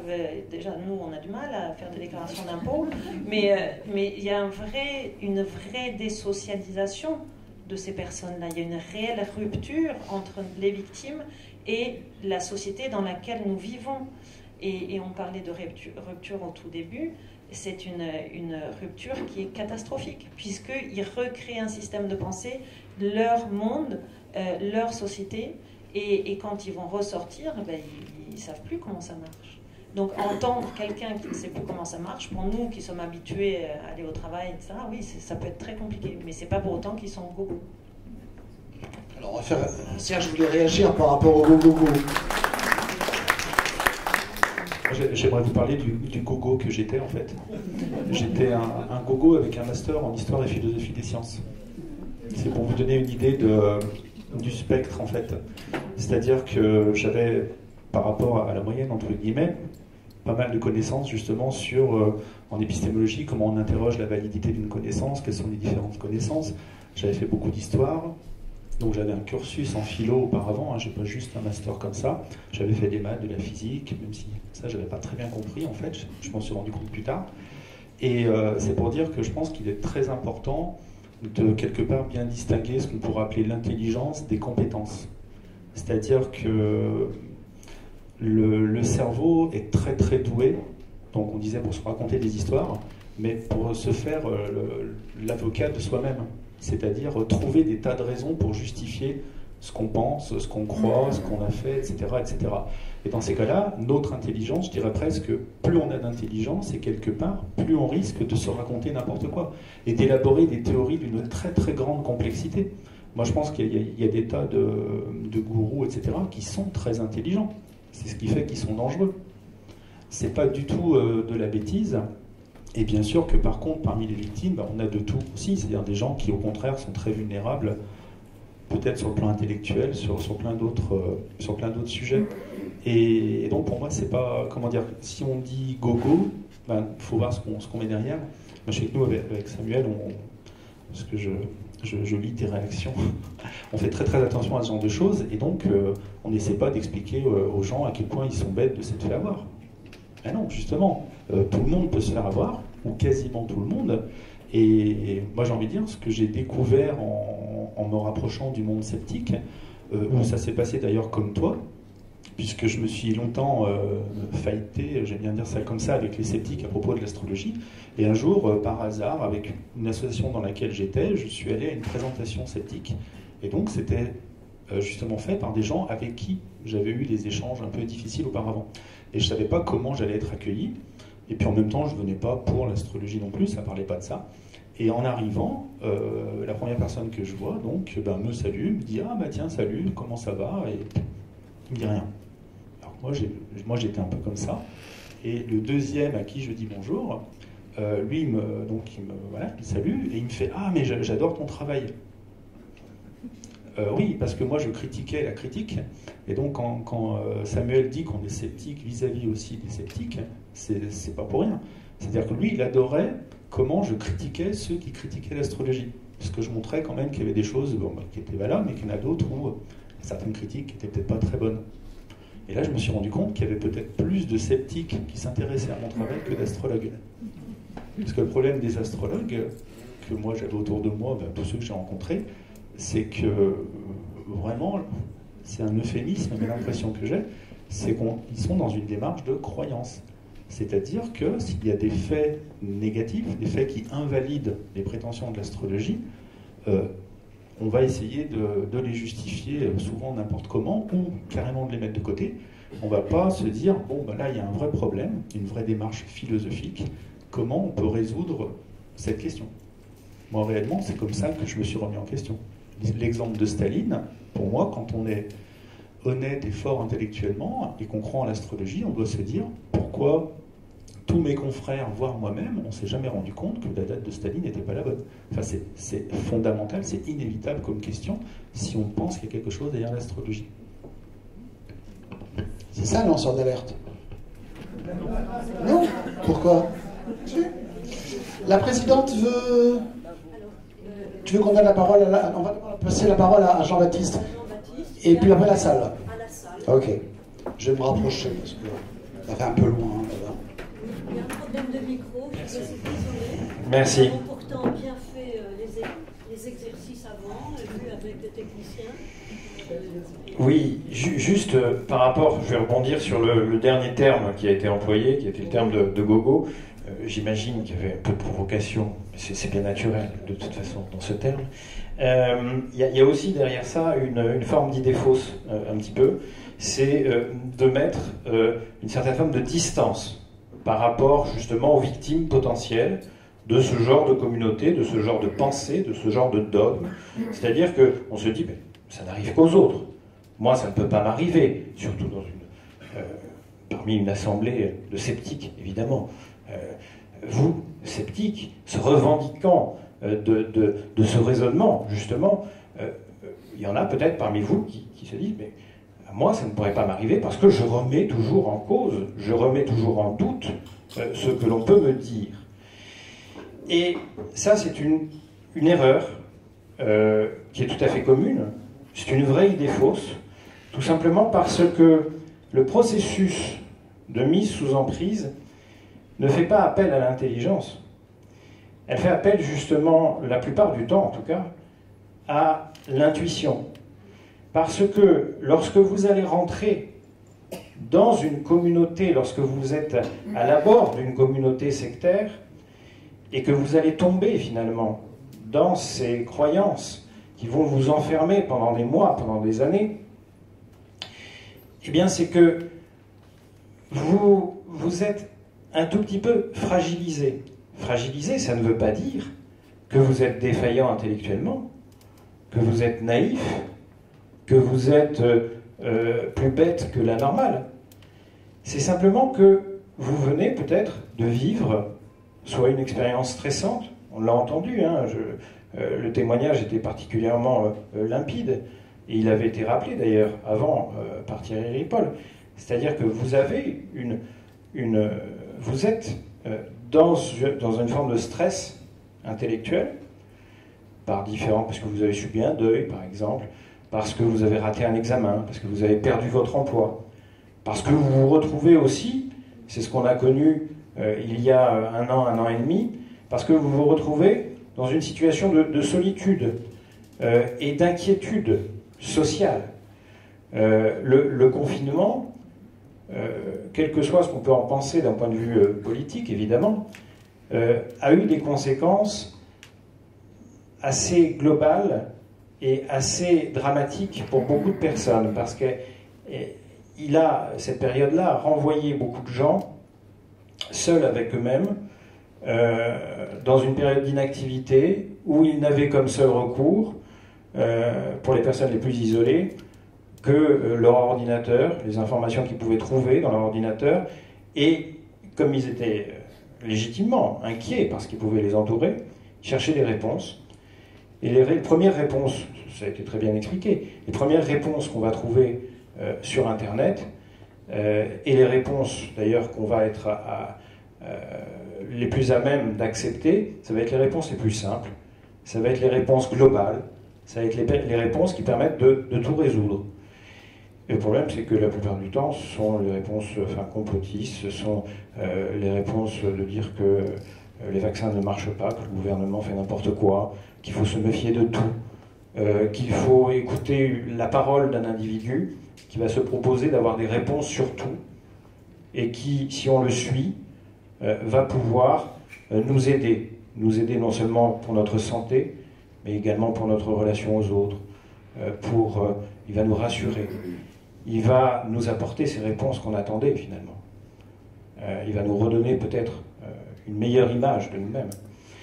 Donc, voilà. Loup blanc. Alors, loup blanc, c'est la même chose. Loup blanc, c'est la même chose, parce que je ne rentrerai pas trop dans le détail de loup blanc en particulier. Mais loup blanc, c'est un individu qui a un certain âge maintenant, aujourd'hui, qui dort au chaud à Nîmes, voilà, entre les murs d'une prison pour le moment, parce qu'il est en détention provisoire. Bon. Parce qu'il est soupçonné d'avoir, ça c'est dans les journaux, donc je peux le dire, agression sexuelle, viol, abus de faiblesse, sur un certain nombre de personnes. Il a commencé sa carrière dans les années 90 en se prétendant chaman, en ayant toute une série de vies antérieures. Il se réclamait, il disait qu'il était la réincarnation notamment de Sitting Bull, également d'un roi écossais. Bon, voilà, enfin, il faudra me dire d'ailleurs le lien qu'il peut y avoir entre l'Écosse voilà, et Sitting Bull, mais enfin bon, au niveau des époques, enfin, eh bien non. Alors précisément pas. Parce que, évidemment, d'abord, et avant tout, ces informations-là, vous les avez quand vous êtes dans la communauté depuis un certain nombre de mois. C'est-à-dire quand le travail d'emprise est déjà bien construit. Bon. Je vais faire juste une petite digression, mais je voudrais rappeler pour un domaine, enfin un exemple que vous connaissez a priori tous, le temple solaire. Bon. Au début, les gens qui ont adhéré au temple solaire étaient des gens qui assistaient essentiellement aux conférences de Luc Jouret sur... alors il y avait un peu de radioactivité, mais c'était un problème quand même qui était assez présent à l'époque. Il y avait beaucoup d'écologie, bon. Et puis il y avait des conférences sur des médecines alternatives. Bon, ça c'est un peu plus critiquable, mais enfin on était quand même dans quelque chose qui était relativement concret. Bon. Et les gens donc adhéraient finalement à la pensée de Luc Jouret, ils allaient un peu plus loin, ils commençaient à fréquenter le cercle du temple solaire, et ils commençaient à passer des séminaires dans quelques jours, quelques semaines, où on allait rabâcher une histoire qui commençait déjà à devenir un peu différente, qui commençait à expliquer les origines du monde, la religion, et on allait dans un discours qui devenait de plus en plus bizarre au fur et à mesure finalement qu'on restait au sein de la communauté. Et il y avait des mécanismes, des stratégies qui étaient employées, qu'on connaît dans toutes les communautés sectaires, privation de sommeil, changement de régime alimentaire, exercice physique parfois assez important, répétition toujours des mêmes mantras pendant des heures et des heures. Et tout ça affaiblit finalement l'esprit critique, affaiblit les défenses de notre cerveau fragilisent justement l'intellect. Et au bout d'un certain temps de ce régime-là, si en plus, parce que ça va avec, on vous isole socialement, c'est-à-dire que vous n'avez plus personne, vous n'avez plus de recours dans le monde réel, donc vous êtes fragilisé intellectuellement, et vous n'avez plus la possibilité de parler avec d'autres que ceux qui sont à l'intérieur de la communauté. Là, je parlais du temple solaire. C'est exactement la même chose. Exactement la même chose. Avec loup blanc, donc, qui s'appelle Cyril Adam. Voilà. Ça, c'est son nom. Son nom, c'est quelque chose de tout à fait public, hein, pas de problème. Bon, il s'appelle Cyril Adam. Il aurait pu d'ailleurs garder Adam. Adam, c'était sympathique. Bon. Il a choisi loup blanc, qui est assez banal, finalement. On ne fera pas de commentaires là-dessus. Bon. Mais le mécanisme est exactement le même. C'est-à-dire que vous avez la triple rupture qui vous a été rappelée tout à l'heure. Triple rupture, c'est rupture avec l'environnement familial, d'abord, rupture avec l'environnement social et rupture avec soi. D'accord ? Ça se fait progressivement par les techniques et les stratégies qui sont mises en place à l'intérieur d'une communauté sectaire. Les stratégies qui sont mises en place, ce peut être, et ça l'est dans beaucoup de communautés, les privations de sommeil, la différence de régime alimentaire, le fait de rester pendant des heures, aussi des exercices, par exemple, on parle de yoga, on parle d'exercices de yoga, notamment de méditation. Je peux vous assurer que vous pourrez faire l'exercice chez vous. Si vous restez en tailleur ou dans la position du lotus pendant 4 heures, 5 heures, 6 heures d'affilée, on pourra vous demander n'importe quoi au sortir de ces 6 heures, vous serez beaucoup plus enclin à accepter qu'avant d'avoir commencé. Bon. Donc si vous répétez l'exercice sur des jours, des semaines, parce que vous allez être amené à faire différentes séances, tout ça, ce sont des processus qui vous amènent à être dans un état de faiblesse, même si vous n'y étiez pas lorsque vous êtes rentré dans la communauté. Et à accepter un monsieur bizarre qui se met à faire des danses plus ou moins vêtues, avec des plumes aux endroits que vous pourrez imaginer. Là, je vous laisse imaginer. J'ai rien dit. Voilà. Voilà. Non, mais... et c'est... en conclusion, c'est toujours le même mécanisme qui va fragiliser donc ces personnes-là. Et juste un mot sur la sortie de ces... Puisqu'on parle de croyance et on parle de décroyance.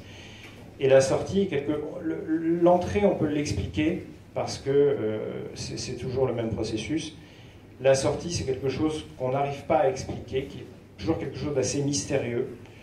Mais, et c'est pour ça que c'est très important de garder le contact lorsque on fait partie de familles d'individus qui sont à l'intérieur de ces communautés-là, toujours garder le contact tout simplement pour donner un recours aux gens qui sont à l'intérieur de ces communautés, d'avoir le recours à un moment donné, et ça on ne sait pas quand ça va arriver, à un moment donné de pouvoir se dire « Ah oui, mais au fait, il y a quelqu'un qui m'envoie des messages, il y a ma mère qui m'envoie des messages pour mon anniversaire, pour Noël, elle est là, elle sera là, parce que, voilà, maintenant, j'ai mon esprit critique qui vient de se réveiller, je mets en doute, ce qui est impossible normalement à l'intérieur d'une communauté sectaire, mais voilà, je commence à mettre en doute un petit peu la parole du gourou, et je me rappelle que j'ai ce recours-là, donc je peux m'en sortir, parce que j'ai cette main tendue dans le monde réel. Et s'il n'y a pas de main tendue, par contre, dans le monde réel, même si vous commencez à mettre en doute la parole du gourou, ben pardon, mais vous ne pourrez pas sortir de la communauté, c'est impossible. Voilà.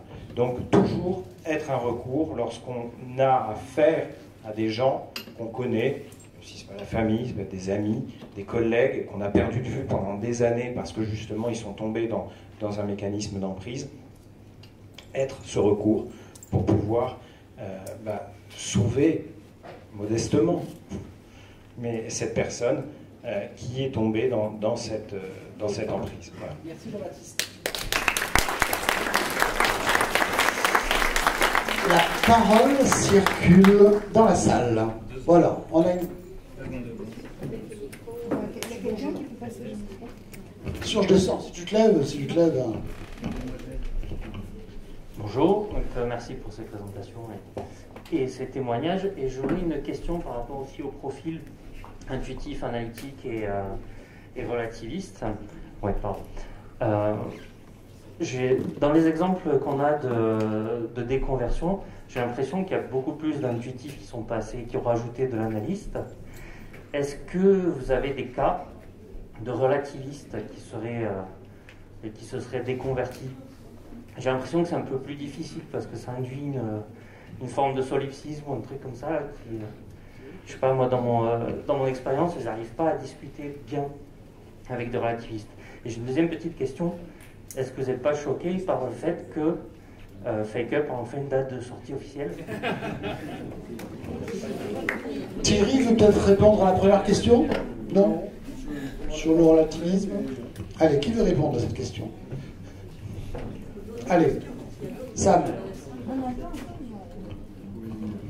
Ta question, elle est très compliquée parce que là, je peux juste me référer à ma petite expérience, à moi, qui est issue de conversations que j'ai avec les gens en off et dans les MP, etc.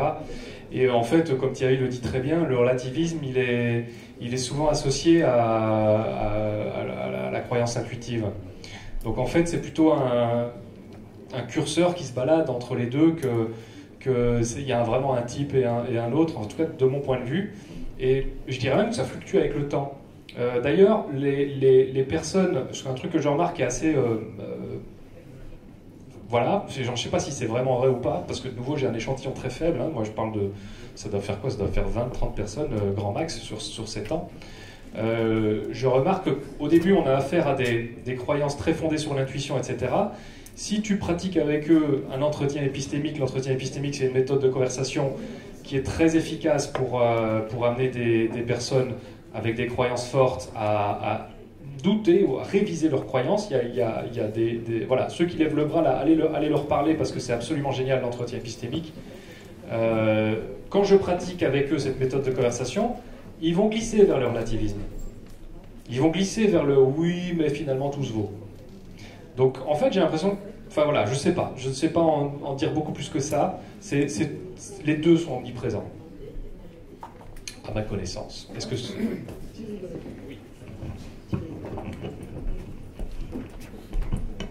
Oui, merci pour vos témoignages. Moi, je connaissais un peu celui de Brett, de Serge, mais pas le tien.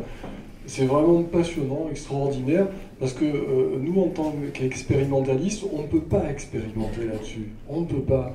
Donc, on n'a que les témoignages à se mettre sous la main, et je trouve que c'était vraiment fantastique. J'aurais plein de questions à vous poser. Mais juste deux petites choses. Après, j'ai deux petites remarques à faire. Je vais essayer d'aller vite. Quand vous étiez au maximum de votre phase de croyance, est-ce qu'il y avait un petit doute en vous ou non?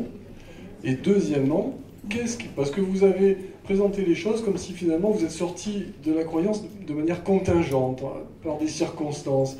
Bon, moi je ne crois pas trop, parce que tout le monde a l'occasion de sortir de sa croyance. Il y a tellement de faits qui sont contraires aux croyances que... Non, je pense qu'il y a quelque chose en vous qui se préparait à ça, qui était latent et qui s'est révélé à une occasion. Donc j'avais envie de vous dire, mais en quoi vous vous distinguez de ceux qui sont restés dans la croyance? Je ne sais pas si vous le savez, mais ben voilà, c'est ce qui m'intéresse.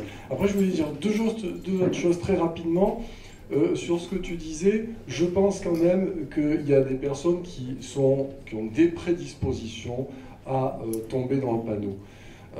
Parce qu'il y a des caractéristiques psychologiques, parfois psychopathologiques, qui prédisposent à ça. Juste pour donner un exemple, on sait que des gens qui ont subi des actes de pédophilie dans leur enfance ont plus grande probabilité de devenir croyants au sens où je les définis. Donc on voit qu'il y a des choses très anciennes qui peuvent impacter ensuite notre manière d'être au monde. Voilà. Et ensuite, la dernière chose par rapport à la remarque, est-ce qu'il y a besoin d'être gogo pour croire? Non. Je veux dire, Mitterrand, il n'est pas particulièrement gogo. Et pourtant, il croyait. Voilà, de la même manière. Hein. Non, et puis eux, ils en sont deux exemples. On voit bien qu'ils sont très intelligents, et pourtant, ils ont cru... Donc, il n'y a pas de nécessité. Il faut bien voir qu'on a deux systèmes de traitement de l'information. Bon, c'est un peu caricatural, mais que j'ai appelé intuitif et analytique. Mais on peut très bien fonctionner de manière analytique dans un domaine, et dans un autre domaine, mettre totalement de côté ses capacités d'analyse. Et d'ailleurs, les gens qui sont très doués en termes d'analyse, qui sont un cerveau qui tourne vite, ce sont les croyants les plus retors.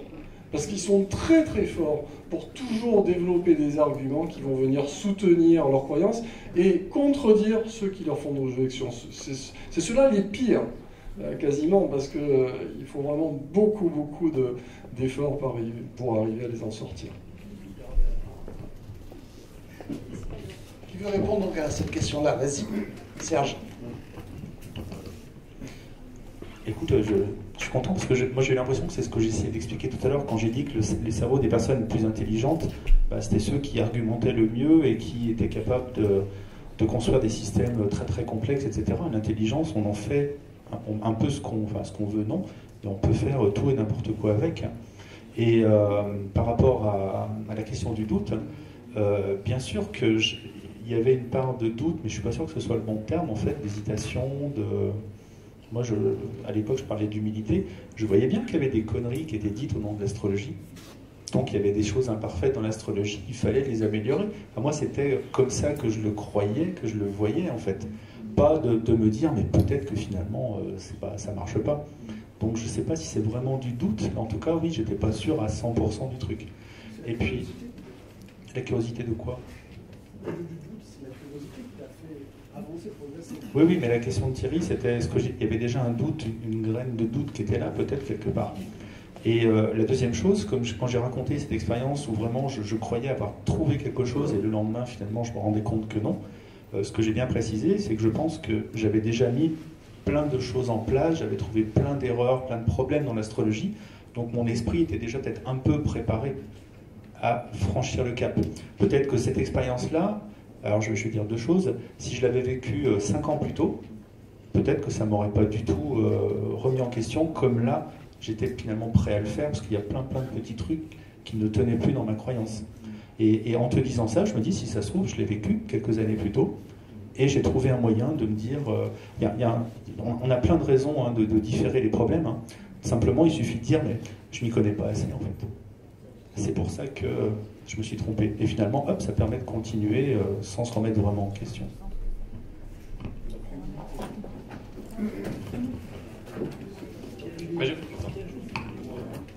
Yop là.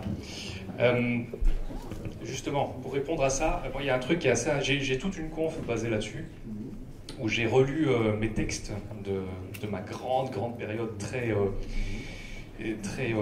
croyante et très... je sais plus quel est le mot... où j'essayais de convaincre tout le monde, quoi. Où j'étais vraiment prosélyte, voilà. Il vient jamais celui-là, je sais pas pourquoi. J'étais vraiment très prosélyte. Et j'ai trouvé cette phrase que je trouve dingue.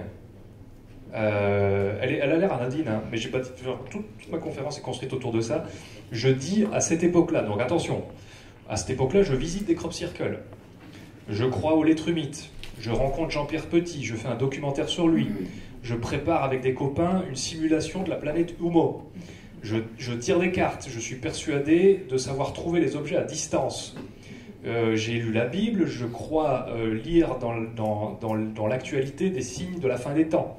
J'étais traumatisé par Harry Potter, le 2e film, parce que j'y voyais la preuve que les Illuminati préparaient leur grand plan. On en est là.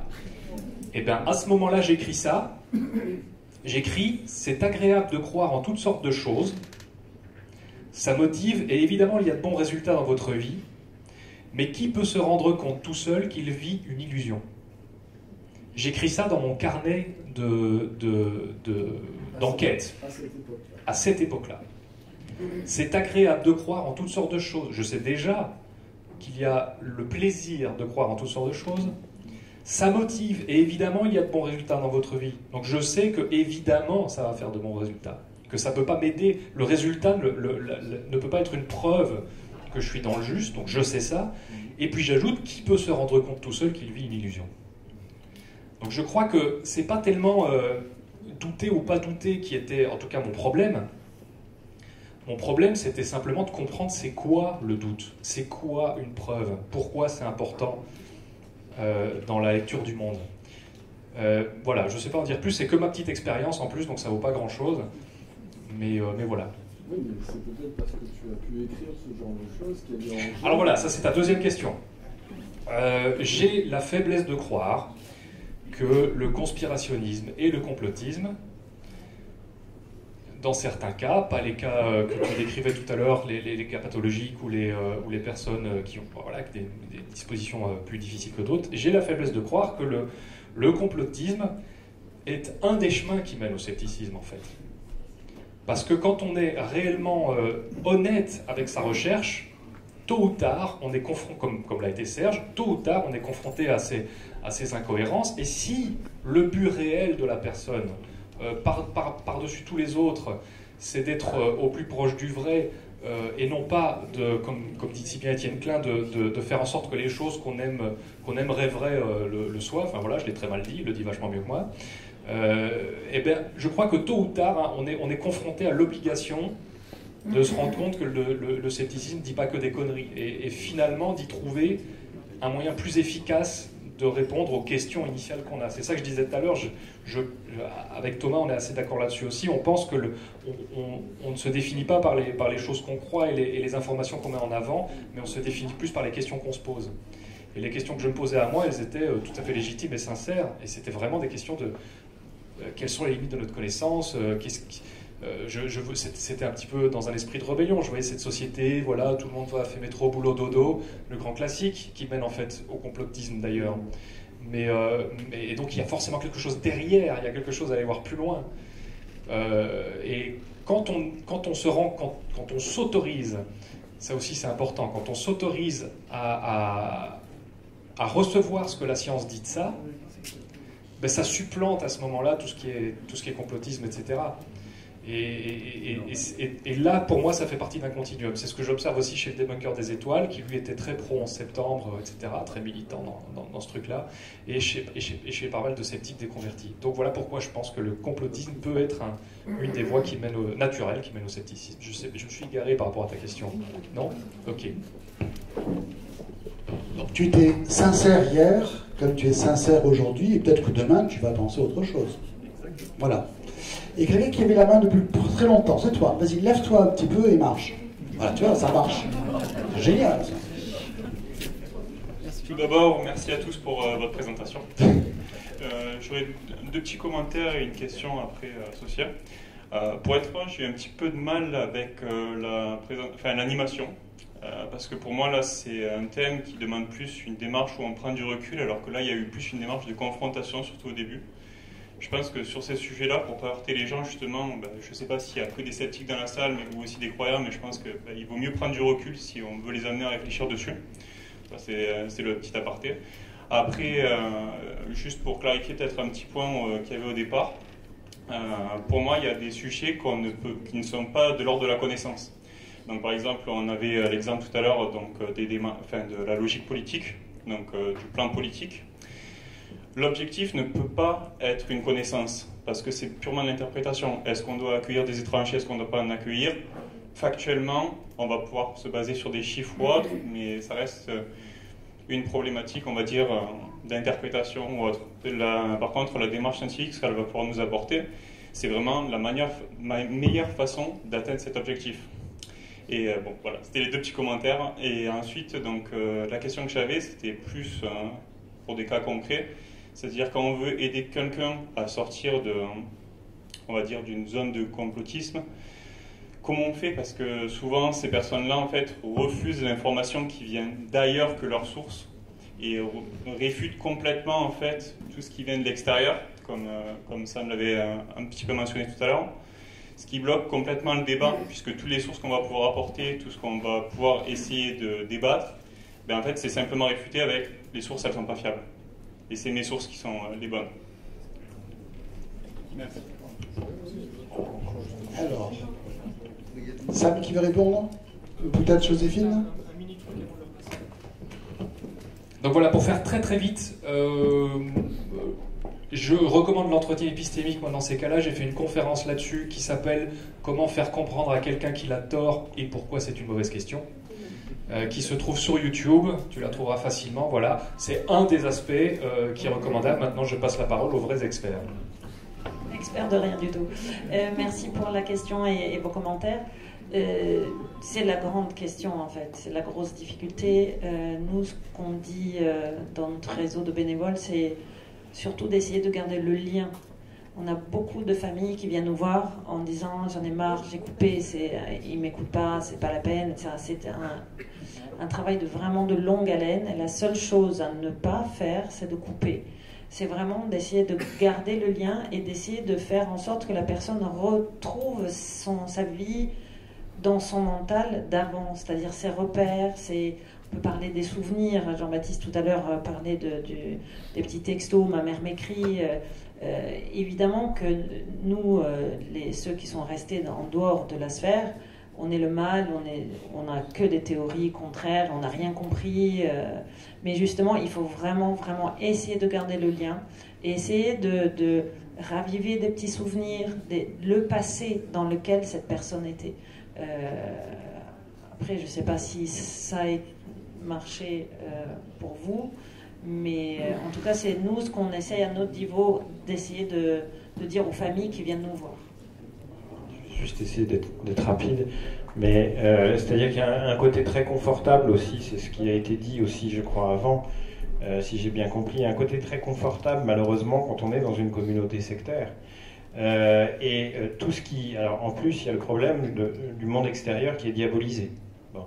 Donc, ça veut dire que tout ce qui viendra du monde extérieur va à la fois remettre en cause ce confort qu'on a à l'intérieur de la communauté, et en plus, va venir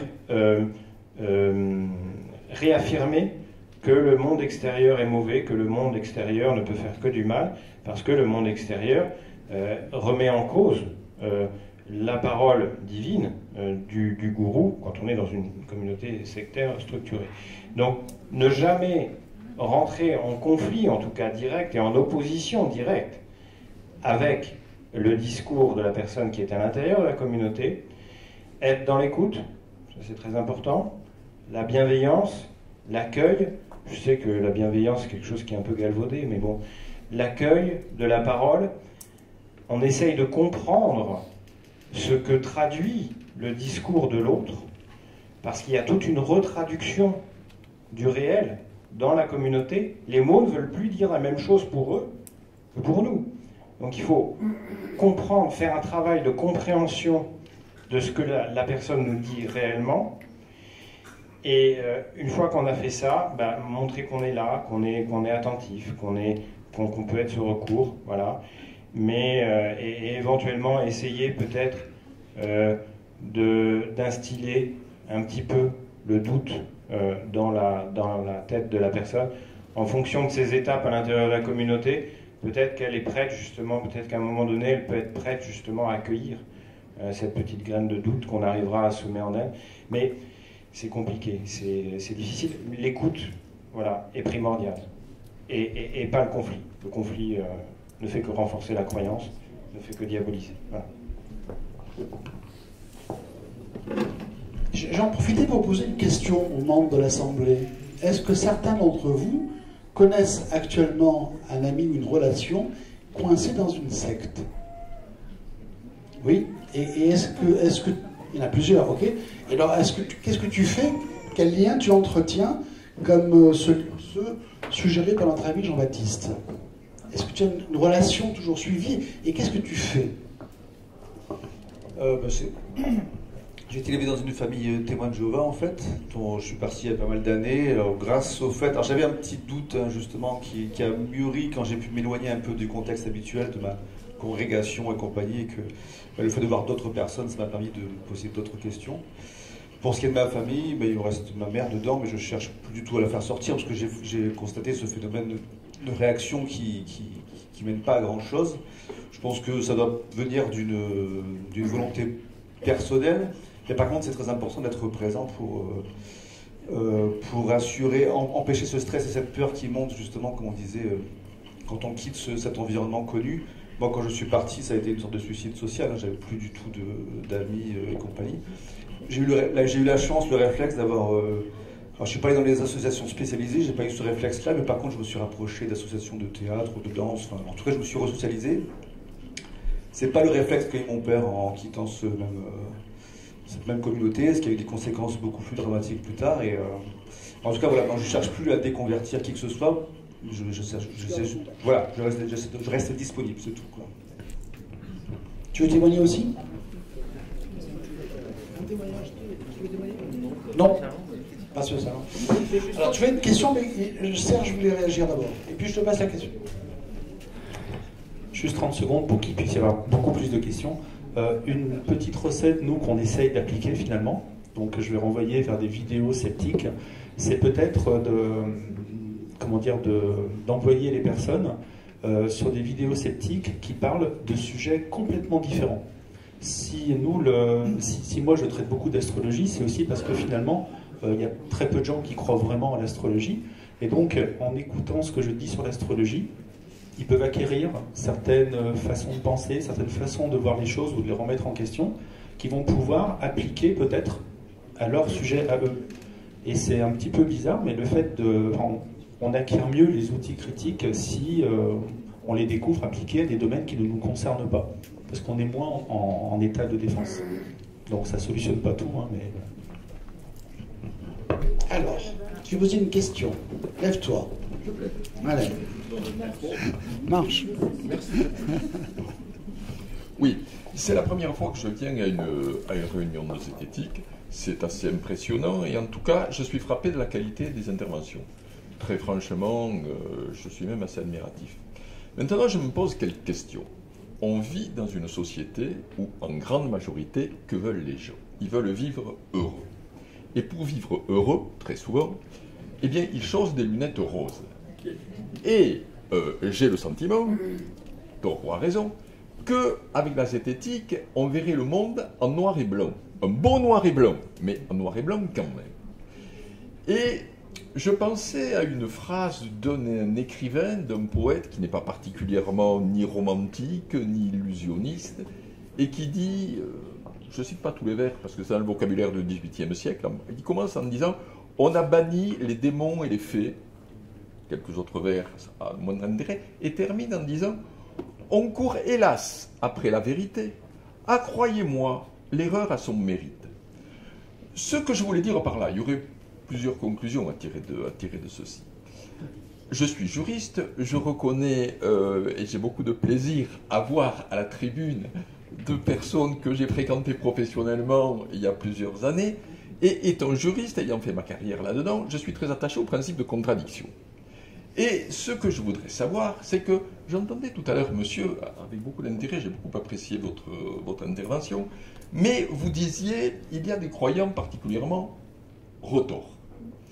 Et c'est vrai que si on discute, on glisse vite sur la polémique, je ne suis pas un croyant retors, je pense pouvoir dire je ne suis pas croyant. Mais tout de même, je pense que quand on s'attaque plus ou moins à des convictions bien ancrées, le résultat est assez prévisible. Vous aurez des réponses assez vives. Autrement dit, je ne sais pas, j'ignore tout. Est-ce que vous avez de temps en temps des tables rondes, des discussions avec des gens qui ne pensent pas comme vous? Je pense qu'il y a au niveau des grandes religions instituées, après vous, des gens qui auraient beaucoup à dire sur le fonctionnement même de l'esprit. Ils ne sont pas tous dans le fanatisme, n'est-ce pas?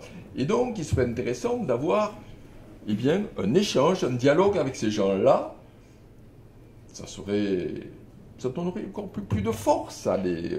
Parce que, à la limite, j'allais dire, les gens vivent dans une sorte de cathédrale où ils sont tous dans leur bonheur, dans leur idée de bien vivre, et la zététique, c'est quand même une chapelle un peu hérétique, malgré tout.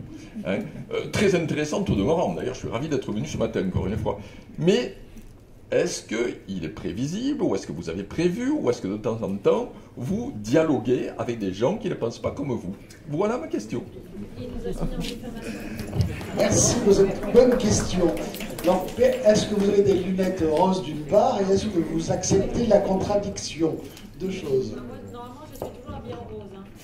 Et moi, je débat toujours avec un contradicteur. Alors, il y a deux choses qui... Pardon, excuse-moi. Il y a deux choses importantes à répondre. Il y a un truc qui me brûle un peu les lèvres depuis le début de la journée, c'est qu'il ne faudrait pas non plus qu'on ait l'impression que notre chapelle est irréprochable. La zététique contient un danger de dérive elle-même. On l'appelle grosso modo le scientisme, mais on peut lui donner plein d'autres noms. Et d'ailleurs, voilà, je ne vais pas rentrer dans les...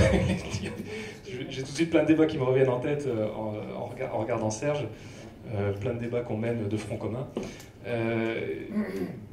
Voilà, c'est pour ça que tout à l'heure je rappelais les petites précisions par rapport au relativisme naïf et au relativisme au sens philo des sciences. C'est parce qu'on peut être tenté effectivement de voir les choses en noir et blanc. C'est quelque chose qu'on observe particulièrement chez les zététiciens dits débutants, qui découvrent les biais cognitifs, par exemple, cette espèce de formidable collection de petites erreurs du cerveau. Donc les biais cognitifs, c'est les raisons internes au fonctionnement du cerveau pour lesquelles on va mal traiter l'information. On va utiliser des raccourcis pour la traiter, et ces raccourcis, qu'on appelle heuristiques, sont en général plutôt efficaces au quotidien pour faire de bons choix. Quand il s'agit de choix plus complexes, ça devient, pour faire de bons choix, pour faire des choix rapides qui ne nous mettent pas dans des situations de danger, mais parfois pour des choix plus complexes, ça devient problématique, ça devient des biais. Quand on a cette collection comme ça de biais sous la main, tout d'un coup on se dit, mais ça y est, je peux ranger toutes mes idées, je peux trier le vrai du faux, le fiable du pas fiable, voire même le bien du mal, certains le font. On l'observe régulièrement, nous en tout cas, des espèces de chiens fous de la zététique comme ça, qui au début, voilà, ils ont réponse à tout, et c'est génial. C'est très problématique. Il y a une dérive interne, on est aussi une communauté. Ça crée aussi un éloignement par rapport aux familles. Il y a beaucoup de zététiciens débutants, de nouveau, qui ne savent plus passer un repas de Noël en famille. Et c'est eux, et c'est pas très étonnant qu'on accuse la zététique d'être une secte dans ces cas-là. Donc c'est pour ça que moi je milite pour... Voilà, on va arrondir un peu les angles sur le relativisme, il faut quand même ramener... Enfin voilà, il y a le relativisme naïf, il y a le relativisme... en fait, il faudrait deux mots différents, c'est chiant ces histoires d'étymologie. Voilà, tout est nuance, tout est probabilité. Rien ne peut être tranché, et comme ils l'ont dit très bien, le plus important de tout, c'est de garder un pont de communication avec un maximum de monde. Mais quand je dis ça, je ne dis pas ça de façon rationnelle. Il n'y a pas de science, la science n'est pas prescriptive, il n'y a pas la méthode scientifique qui dit c'est ça qu'il faut faire. Ça, je le dis en tant que moi-même, en tant que personne. Il y a des gens qui mettent la vérité dans la commune, et il y a des gens qui mettent la vérité comme valeur suprême. Moi, je mets plutôt je sais pas comment dire, la courtoisie, la bienveillance,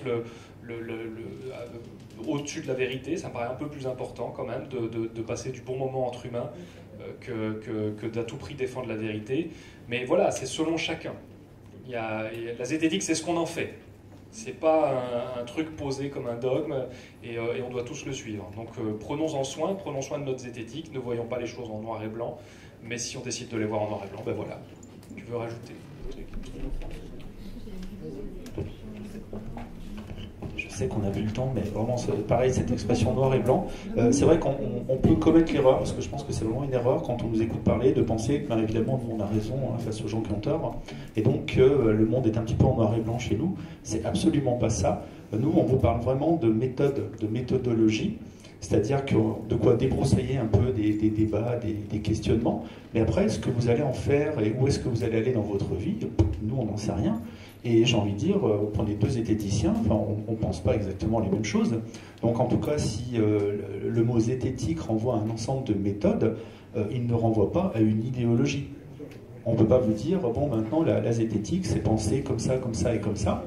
Et l'autre Le problème, c'est comme on se réfère beaucoup aux méthodes scientifiques, qui sont quand même les plus sûres qu'on connaisse pour résoudre certains problèmes, pas tous, ça ne veut pas dire que la science est un idéal qu'on conseille à tout le monde.